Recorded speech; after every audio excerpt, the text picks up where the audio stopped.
The issue of committing mistakes is a recurrent biblical theme. Ang lahat po ng mga characters sa Bible except God committed mistakes. The greatest patriarchs, the greatest women of the Bible had slips. Nagkaroon ng mga low moments, nadapa, nagkaroon ng miscalculations, sinadya man o hindi. Nagkakaroon ng pagkakamali ang lahat ng tao. Bawat araw mayroong pagkakataon na ang tao makagawa ng tama o mali ang kanyang magawa. Hindi ito ang dapat nating laging ipagluksa at laging isipin na may mga pagkakamali. Ang mahalaga, what to do with mistakes. Ano ang dapat nating gawin sa bawat pagkakamali natin o ng ating kapwa? Panginoong Diyos, salamat sapagkat kayo Diyos na nagtuturo, nagpapatawad, nagmamahal sa amin. Sa aming mga pagkakamali, sa pagkakamali na aming kapwa, patuloy mo kaming hubugin, turuan. Pakita mo sa amin, Panginoon, ang mga lessons ng buhay. At nang sa ganon, ang magandang kalooban mo, huwag magkaroon ng sagabal, maganap, mangyari, matupad sa aming buhay. Sa pagbubulay-bulay namin, Panginoon, ng mga issues ng mga pagkakamali, patawarin mo po kami sa aming mga pagkakamali at kasalanan. Linisin niyo po kami tugasan, hindi dahil malinis kami. Hindi dahil kami ay mga karapat-dapat tumanggap nito, kundi kami, Panginoon, ay nagpapaka-humble sa iyong harapan. Tinatanggap ang aming mga pagkakamali, humihingi ng patawad, at nangangahas humingi ng pagpapala sa inyo. Bilang mga anak mo at ayon sa iyong mga pangako, we claim your promises, O God, and ask you to bless your people. Bless us. Speak to us, at maging life-changing ang aming mga bawat encounter sa iyo, Panginoon. Ituro mo sa amin ang higit na lalong mabuting daan at nang sa ganon, yung gusto ninyo matupad sa aming buhay. We ask you, Father, to be our speaker. Use your servant only as your instrument. We want to hear your voice. We like to obey you, O God. Bless us. In the name of your Son, our Lord Jesus, we pray. Ano ba nga ang dapat ginagawa sa pagkakamali? What can we do with mistakes? First of all, identify them as such, mistakes. Kailangan walang lito. Alam natin kung anong tama, anong mali. Sa mga pinaggagawa, alin doon ang tama, alin doon ang mali. We have to know, tag, and label them as such. As mistake, as error, pagkakamali, o pagkakasala. Yung word na sala, tulad ng ating laging nababanggit, pagka sinabi sa Laguna, sala, ibig sabihin hindi ka tumama sa gusto mong tamaan. Sumala ka, nagmintis. Hindi laging merong moral baggage yung pagkakasala. Yung hindi mo tinamaan, yung gusto mong tamaan, nagkasala ka, sumala ka. At yan ay nangyayari sa tao. And many times, they are labeled also as mistakes. But what is important is for people to be able to identify what is a right and a wrong act, what is a left and a right turn. Jonah 4:11, but Nineveh has more than 120,000 people who cannot tell their right hand from their left. Nung ipinapapunta ng Panginoon si Jonah sa city na ito, sinabi niya, kailangan magturo ka. Ang daming tao, sayang, mayaman ang syudad, pero ang mga tao ligaw. Hindi nila alam kung alin ang tama at alin ang mali. Dapat alam natin kung anong tama at mali. Kung hindi man bago tayo nagkamali, at least pagkatapos natin magkamali, dapat alam na natin na mali yun. Hindi natin laging alam na mali ang isang tinatahak nating landas. Maraming nagkakamali, hindi sinasadya. Akala nila tama yun. Pero matapos ka magkamali, ang mahalaga, masigurado mong mali pala ako. May kamalian pala ang aking ginawa. Job 6:24, teach me and I will be quiet. Show me where I have been wrong. Bihirang-bihirang tao ang gagawa ng mali na sinasadya niyang mali siya, alam niyang mali siya, at nalaman na niyang mali siya, ipinagpapatuloy pa niya ang kanyang pagkakamali. Katigasan na yan ng loob, katigasan na ng puso. But sabi nga ng mga Arabo, every good horse is entitled to at least one fall. Nagkakamali, nadadapa, pero ang mahalaga, nakakapag-isip. We should specify and isolate mistakes from the bigger picture. Pag nagkamali ang iyong asawa, hindi mo sasabing talagang ikaw, wala ka nang ginawang tama. That is a very negative exaggeration. Pagka halimbawa ang buhay mo may mga pait, hindi mo pwedeng sabihin, oh buhay, napakahirap mo, talagang kagalit ko ang buhay, kagalit ko ang Diyos. Pag mayroong taong 3 beses pa lang namang bumabagsak sa isang exam, hindi mo pwedeng sabihin, wala ka na talagang pag-asa, wala na nangyari sa'yo kundi bumagsak. You should be able to isolate A mistake from a collection of deeds, many of which are very probably not mistakes, but right. Deuteronomy 32, 50-51, si Moses, sa haba ng kanyang karir, nung papasok na sa promised land, ang mga Israelites, dahil sila'y napatawad at sila'y napalaya mula sa Ehipto, na-disqualify si Moses pumasok sa promised land at ipiniliwanag ng Diyos kung bakit. Deuteronomy 32, 50-51, there on the mountain that you have climbed, you will die and be gathered to your people, just as your brother Aaron died on Mount Hor and was gathered to his people. This is because both of you broke faith with me in the presence of the Israelites at the waters of Meribah Kadesh, in the desert of Zin, and because you did not uphold my holiness among the Israelites.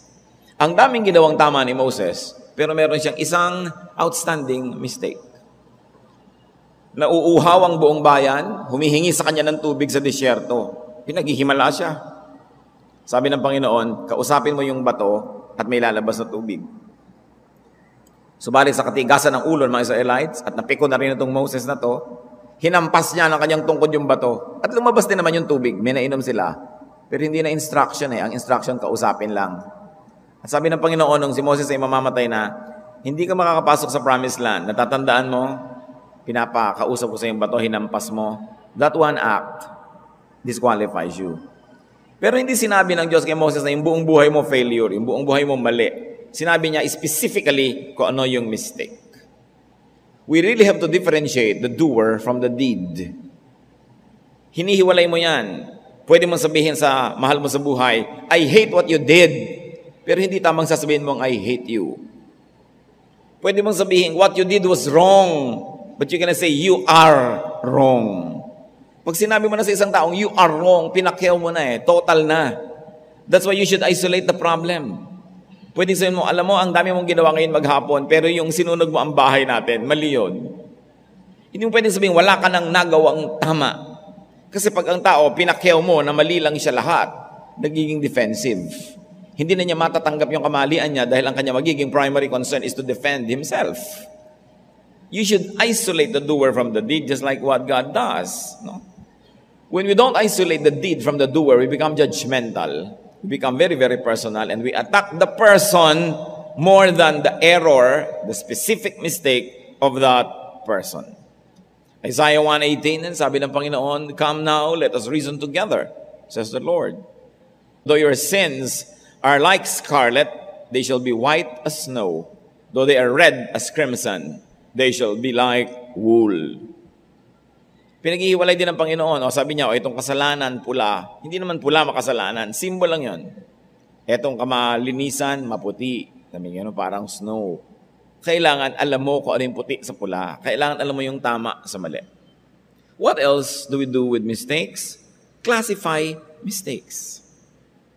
Pag tayo nag-aayos ng cabinet, andito yung mga underwear, andito yung mga panlakad, andito yung mga pantulog. Sa kusina, andito yung mga perishable, ito yung hindi perishable. Pati basura, kinaklasify ngayon, nabubulok, di nabubulok. Dapat ganun din tayo ka-conscious sa ating mga mistakes. There are mistakes by commission. Mali dahil ginawa. And then there are mistakes by omission. Mali kasi hindi ginawa ang dapat sanay gawin. Anyone then who knows the good he ought to do and doesn't do it, sins. You don't only sin when you do the wrong thing. But when you know the right thing to do and you don't do it, it is also sin. At maraming ganitong type ng mistakes. Sa kadaldalan mo, may nasira kang puri. Okay, sin by commission. You committed something wrong. Then you realize you were wrong. Tapos nanahimik ka na lang. It is now a sin of omission. Because you omitted something that you ought to do. That is, kung sino man ang pinagkalatan mo ng mga pangit na balita, balikan mo, sabi mo, I was wrong, mali ako. Pero hindi, nagkamali ka, pero may yabang ka pa rin, ayaw mo aminin. Okay, nagkamali ka, tamad ka ng itama yon, you commit a sin of omission. Maraming ganon. Ikaw yung head of the family, may pananagutan ka sa iyong pamilya, kaya naman na iyong katawan, kaya ng iyong kita, tapos nagpapabaya ka sa iyong mga pananagutan, it is a sin of omission. Whoever knows what is right to do and does not do it, commits a sin. So dapat iniisip natin, ano ba yung mistake? Was it a committed mistake or an omitted deed that led to a mistake? Another thing we do with mistakes is to measure them. Measure mistakes. There are such things as very big or regular or very small sins. Not all mistakes are alike. Hindi yan magkakapareho. Kung minsan ang liit ng pagkakamali ng isang bata, sobra ang parusa. Ang liit ng pagkakamali ng isang kapwa natin, talagang halos isumpa mo na. Identification, classification, and measurement of mistakes can teach us proportion. You know, one of the basic elements of beauty is proportion. We must proportionate even our reaction to mistakes. How we react and how we assign value to error is important. Marami kumi sa mga magmamahalan sa buhay nakakalayo forever sa walang kakwenta-kwentang mistake. Ang liit na bagay, pinalaki nung isa. Yung tuloy nakakommit ng maliit na bagay na yan sa kalakihan ng treatment ng pangalawang tao, so nag-return na rin siya ng mistake na rin. Lumaki na ng lumaki. Maraming ganyan, nagkakalayo. Pero pagka tinrace mo, pagka binalikan mo, kung saan ba nagsimula ang gulong ito, ang liit-liit na bagay. Iba ang maliit, iba ang malaki. Dapat yon kilala natin. Ang Panginoon, ganun eh. Sabi niya sa Matthew 23:24, "You blind guides, you strain out a gnat but swallow a camel." Hindi nyo malunok-lunok ang maliit na kulisa, pero kayang-kaya nyong lulunin yung kamelyo na ubod ng laki. Ganun, para kayong mga bulag na matuturo. Hindi nyo binibigyan ng proportion. Kahit ang liit-liit ng kasalanan ng isang tao, minamalaki nyo. Pero kayang-kaya nyong huwag pansinin ang mas malalaking mga kasalanan. Kasi mga Kristiyano, may mga paborito tayong pansinin. Hindi naman tama yung immorality, pero galit na galit tayo doon. Pero hindi natin napapansin yung iba pang mga kasalanan. Pride, avarice, selfishness, yabang, greed. Hindi natin napagpapapansin yan eh. Galit na galit lang tayo doon sa adulterer. Galit na galit tayo doon sa nangalon niya. Hindi ko naman sinabing matuwa tayo. Pero doon lang naman tayo halos galit ah. Tapos yung ibang kasalanan, hindi natin pinapansin. Parang okay lang. Selective masyado. We have to learn from mistakes. We have to learn mentally. Pagka nagkamali, ang isang tao dapat nag-iisip. Hindi mo lang tatakpan ng alikabok yung pagkakamali mo para hindi makita. Nag-iisip ka. Hahanap ka ng ganda sa pangit na nangyari. Ecclesiastes 3:11, "He has made everything beautiful in its time." Sabi nitong si Solomon na marunong, ang Diyos pag kumilos, na pagaganda niya ang anumang bagay. Bigyan mo lang ng panahon.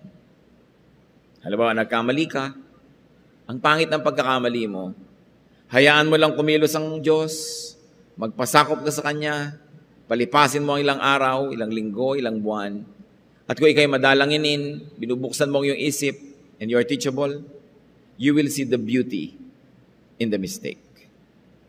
Not probably the mistake itself, but the lessons that the mistakes had taught you can be beautiful.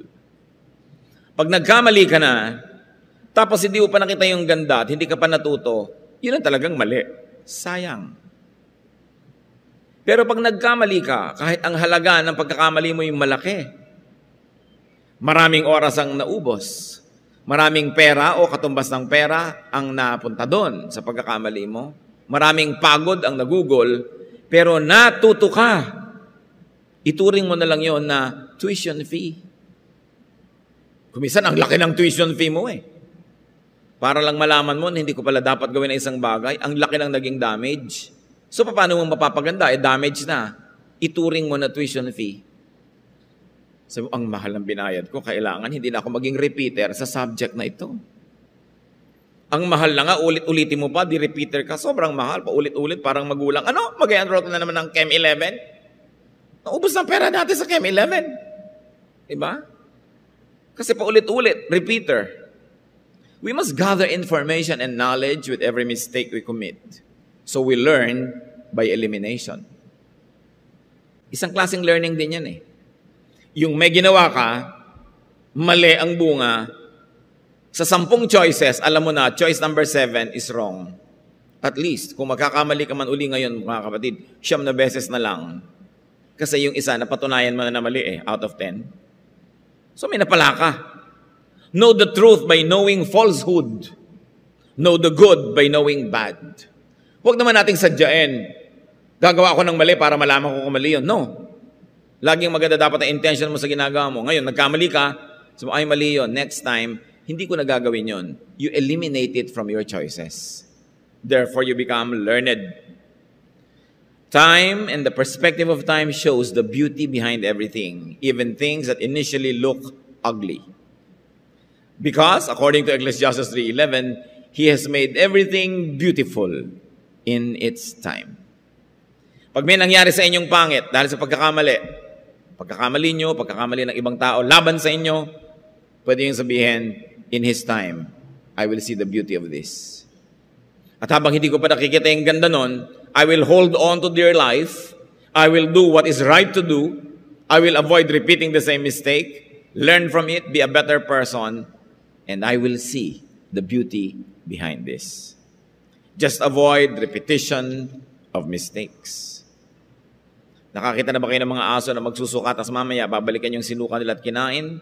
Proverbs 26:11, as a dog returns to its own vomit, so a fool repeats his folly.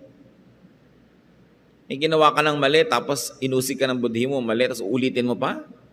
Parang aso. Ngayon, yung nagkamali ka minsan, hindi yun ang point. Nagkakamali tayo lahat. Pero anong ginagawa mo sa iyong pagkakamali? What else do we do with mistakes? Grow from and grow on mistakes. Sabi nga nila, kababato mo sa akin, nakaipon ako ng bato, gagawa na ako ng bahay. Naging advantage. Ngayon, sa paggawa natin ng mga mali, pwedeng lumago ang ating pagkatao.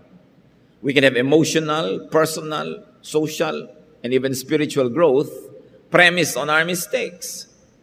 Because of mistakes and the elimination that it enables us to do, we can become better persons. We can become sweeter, nicer, more serene, and more pleasant persons. 2 Corinthians 3:18, and we are being transformed into His likeness with ever-increasing glory, which comes from the Lord, who is the Spirit. Yan ang goal ng Spirito sa atin Improve tayo na improve. So may nagkamali kang nagawa, hindi atrasyon. Pwede yun maging abante kung titingnan mo sa tamang pananaw. Because it is the work of the Spirit to continue to transform us into the better versions of ourselves. So we have to outgrow our mistakes. Parang damit ng bata, nung lumaki ka, hindi mo na pwedeng isuot. Alangan namang pilitin mong pagkasyahin uli ang iyong sarili sa isang maliit ng sapatos o maliit ng damit. Ganon din ang mga pagkakamali natin nung araw na pinipilit nating ulit-ulitin, hindi na bagay. Pagka nagkakamali ka, sinasabi sa'yo dapat ng mga nakapaligid sa'yo, hoy, nung 17 years old ka, cute pa yung mistake mo Pero ngayon 40 ka na, laos na yan, di na yung bagay sa'yo. Kung magkakaroon ka man ng mistake, tiyakin mo na mistake ng pang 40-year-old hindi ng pang 17-year-old. Parang wala ka namang natutunan sa pagdaan ng panahon. Nasayang lahat ang ininom mong tubig, hiningang oxygen, kinain na fish balls. Yung pala, yung mistake mo nung 17 years old ka, paulit-ulit, 60 anyos ka na, yung pa rin. We should outgrow our mistakes. We should be a bigger, richer, deeper person because of mistakes. Alam nyo, ang inirurunong ng tao, ang iginaganda ng kanyang karakter, ang iminamature niya, kadalasan hindi sa tama niyang ginawa, kundi sa mali na natutunan niya na pag-aralan at pakinabangan. Celebrate non-mistakes. It's also one thing we should do with mistake. Celebrate correctness. Hindi lang natin ipinagluluksa ang mali, dapat ipinagpipista rin natin ang tama. Kasi kung ipagluluksa nyo lang puro mali, your life will be filled with black dots of mourning.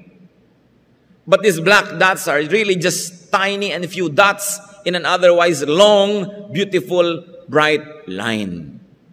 Hindi lang natin binibigyan ng pansin Parang pag maghapon, may ginawa yung katulong, hiniisip mo lahat, pagdating mo, lahat na mali. O bakit ganito, bakit nandito tong dustpan? O bakit ganitong ginawa mo dito? O bakit ganon? Hinahanap mo lahat mali. Pero pag ginawa mo lahat ng tama at sinabi mo lahat yung tama niya, ang haba din nun eh. Pero hindi natin kasi pinagdiriwang ang tama. Kasi pag pinagdiriwang mo yung tama, hindi matatapos ang pista mo sa buhay dahil maraming tamang nangyayari. Yun lang, buhay ka pa ngayon, di ang daming tamang nangyari dahil hindi ka namatay. Salamat Panginoon sa dinami kong pagtawid-tawid, naging tama ang timing ko, hindi ako nasagasaan. Do you celebrate that? Sa dinami ng kinain ko kung saan-saan, hindi ako namatay, hindi ako nalason. Thank you Lord, tama yung choices ko. Ang daming dapat ipagpasalamat na tama, pero negative kasi ang pananaw ng maraming tao, walang hinahanap kundi mistake. It's good to commend God for the good things He does, to commend our loved ones for the right things they do, magbigay ng papuri, ng pasalamat sa mga tama, because it also shapes our attitude. Pag naghahanap tayo ng mga pasalamat, naghahanap tayo ng mga magaganda, yung karakter natin na iiba, nagiging positive instead of negative, nagiging thankful instead of complaining ang ating spirito. Psalm 145 verse 4, one generation will commend your works to another. They will tell of your mighty acts. Sa mga high school, lalo na, pag merong isang teacher na laging binabastos-bastos ng mga estudyante, kung ano man yung dahilan, taon-taon na yon habang teacher siya doon sa school na yun, di na yun maiba. You know why? Pag dumadating ang mga freshmen, sasabihin sa kanilang mga sophomore, alam mo si teacher na ganyan, ganun yun, ganun. Binabato-bato lang namin yun, ginaganyan-ganyan namin. Pinapasa nila yung mga attitude nila sa darating pa lang. Pero ito, positive, sa Psalm 145. Sabi, ang mga papuri sa Diyos, ipapasa ng one generation to the next. Anong pinagpo-focusan nila? The positive, the good, the beautiful. Ganun din dapat ang ginagawa natin sa tao eh. Hindi merong bagong tao sa opisina, empleyado, sabi mo agad, yung boss natin, ganito yan, ganon. Ipapasa mo agad yung mga bias mo. Sinong pastor nyo? Si ganon. Alam nyo ba yung pastor nyo, may chismis, ganito, ganon. Yun ay ipapasa agad sa'yo, hindi yung positive. Ang mga tao, napakarami ng paglalaban ng utak na dapat gawin. Totoo naman may negative ang bawat isa, pero may positive din. Dapat tinitingnan mo yun, sapagkat ang totoo, mas marami yun. Maraming maling nangyayari sa mundo, pero umaandar pa tong planetang to, ibig sabihin mas maraming tamang nangyayari kaysa mali. Kung minsan sasabihin mo, I have a very dysfunctional family, pero kumakain pa rin naman kayo sa umaga, tanghali, hapon, kikita-kita pa rin naman kayo sa mga reunion, mga patay, kaasalan. So may mga kulang, pero andyan pa rin kayo, pamilya eh. Pero wala ka na inisip, kundi dysfunctional kami, maraming mali sa amin. Negative. Commend, praise people. Remember them for the right things they do, not for the wrongs. Not for the mistakes. Because when you only remember the mistakes, one is you grieve the heart of God. Because God tells us to look at the good things and to be forbearing and to be forgiving. Not only that, you grieve the person that is the object of your negative attention. You also grieve the person hearing your negative assessment. And very importantly, you grieve yourself. You poison yourself. Araw-araw binubuhusan mo ang utak mo, ang puso mo ng lason. Kahit yung lason na yon meant for other people, but the moment you store it in your heart, you also get affected. Sinisira mo ang sarili mong buhay pag wala kang inisip kundi yung mali. Wala kayong makikitang perfect na tao, wala kayong makikitang perfect na pamilya, wala kayong makikitang perfect na church. Ang tingnan ninyo yung maganda, yung tama na nakaka-benefit sa inyo at hayaan nyo na ipasa Diyos nyo yung mga negative, yung mga mistakes. Hindi naman kayo Diyos eh. Ngayon, kung gusto nyo mag-Diyos-Diyosan, ituwid nyo muna lahat ng mali nyo. Yung sinasabi ni Jesus, sino man ang walang kasalanan, kayo unang pumukol ng bato. Batuhin nyo, sige, tiyakin nyo lang, wala kayong kasalanan. Pero kung meron, manahimik kayo. Ayusin nyo yung mga sarili ninyo, pulutin nyo kung ano yung tama at maganda, at ipasa Diyos ang hindi nyo nagugustuhan. Romans 16:1-2, I commend to you our sister Phoebe, a servant of the church in Cenchrea. I ask you to receive her in the Lord in a way worthy of the saints, and to give any help she may need from you, for she has been a great help to many people, including me. Sabi ni Paul, yung kapatid natin na yan, malaki ang serbisyo sa Diyos. Pag nagpunta sa bayan ninyo, pakainin ninyo, patulugin nyo sa inyong mga bahay, paglingkuran nyo dahil siya ay lingkod ng Diyos. Hindi sinabi ni Paul na itong si Phoebe ay perfect. Siguro itong si Phoebe may pagkakamali rin. Meron din mga mistake. Pero hindi nang sinabi ni Paul, hoy, itong darating na sister sa inyo, may pagkakamali yan, ganito yan, ganon. Hindi. Ang kanyang binigyan na emphasis, yung tama na ginawa. Celebrate the beautiful. Celebrate what is right. Do not focus only on mistakes. So you thank God for non-mistakes and correct deeds. Ba't ganun dapat ang attitude natin, mga kapatid?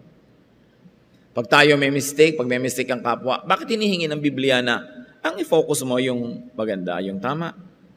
Psalm 103:14, for He knows how we are formed. He remembers that we are dust.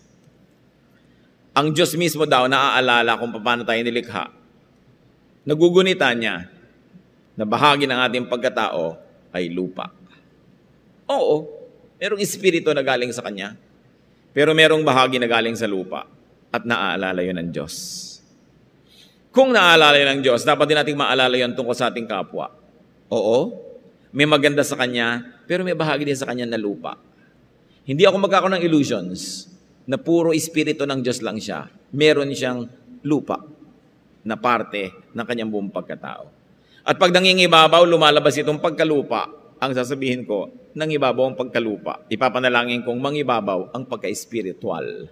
Ang pagka-Diyos, maka-Diyos, ang pagiging tahanan ng Espiritu ng Diyos. We all make mistakes.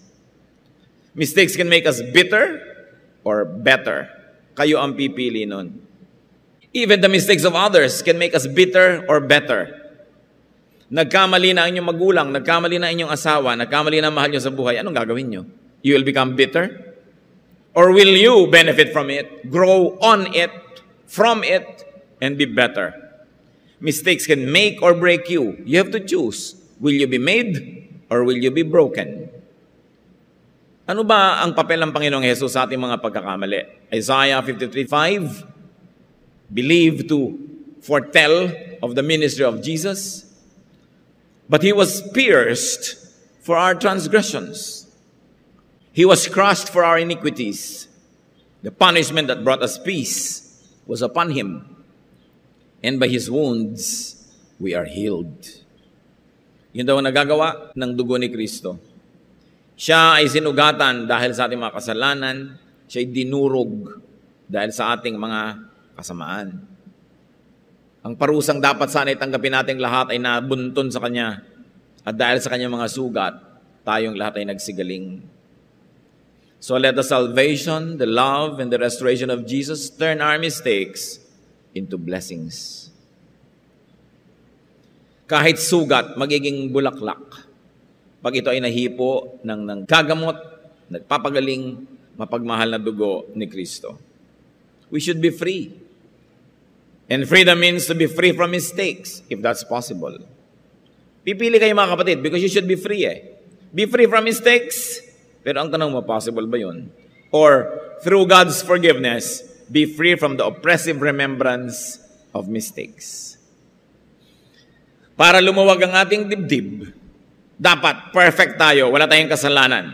Or, lumaya ka sa sobrang pag-uusig sa iyo ng kamalian dahil ikaw ay nagpalinis kay Kristo, kumubli ka sa Kanyang dugo, tinanggap mo ang Kanyang pagpapatawad, at ang Kanyang muling pagbuo sa iyong nababasag, nasisirang pagkatao. At kung mga kapwa natin na nagkakamali, set others free through forgiveness, through love. Ang ating galit, ang ating puot ay nagiging bilangguan na kinakukulungan ng maraming tao. Pero ang malungkot doon, pati tayo kasama niyang nakakulong sa loob. Only through forgiveness and love can we set people free and ourselves as well. 1 Peter 4:8, above all, love each other deeply because love covers over a multitude of sins. Love. Forgive others and yourself. Mistakes happen. What do you do with it? What you do because of it? And what you do in spite of it will determine its value, whether the mistake will be a blessing or a curse. Turn every curse into blessing. Let the grace of God turn your life around. Sa mga dati na nating mga mistakes, learn and then move on. At kung sakasakali na magkakamali pa tayo, i-adya nawa tayo ng Panginoon doon. Dapat meron tayong nakalaan na pagpapatawad sa kapwa at sa ating sarili. Aming Diyos, salamat sapagkat kayo Diyos na nagpapatawad, naglilinis.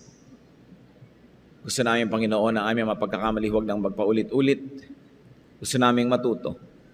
Turuan mo kami, Panginoon, na lakihan ang aming puso, pangunawa, pagpapatawad, para pati pagkakamali ng aming kapwa sa amin, mapatawad namin sila, mapalaya sila mula sa aming galit, at mapalaya ang mga sarili namin mula din sa galit na yon. Mangusap kayo sa amin, Panginoon. Turuan niyo po kami na bigyan ng personal application ng mensaheng ito. Magbulay-bulay tayo mga kapatid sa ilang saglit ng katahimikan. Let's bow before the Lord and ask for more personal applications and teachings from the Spirit.